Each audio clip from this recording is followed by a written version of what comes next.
ഒരാൾ എന്റെ മേലൊരു സ്വലാത്ത് ചൊല്ലിയാൽ ഒരു മലക്കിനെ സൃഷ്ടിക്കപ്പെടുകയാണ്. ആ മലക്ക് വന്നുകൊണ്ടാണ് ആ സ്വലാത്ത് എന്റെ അടുക്കലേക്ക് എത്തിക്കുക എന്ന് ഹബീബായ റസൂലുള്ളാഹി. പരിശുദ്ധമാക്കപ്പെട്ട റൗളയുടെ മുന്നിലും ഒരു മലക്ക് സ്ഥിതി ചെയ്യുന്നവത്രേ. അസ്സലാത്തു വസ്സലാമു അലൈക യാ സയ്യിദി യാ റസൂലല്ലാഹ്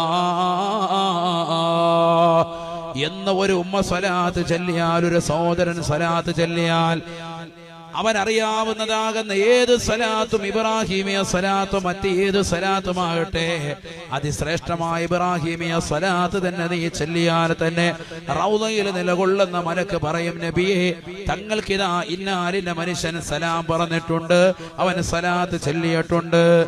ഹബീബായ റസൂലുള്ളാഹി സ്വല്ലല്ലാഹു അലൈഹി വസല്ലമ തങ്ങൾ പറയുകയാണ്, അവന് ഞാൻ സലാത്ത് സലാം അടക്കുമെന്ന് നബി മുഹമ്മദ് മുസ്തഫ.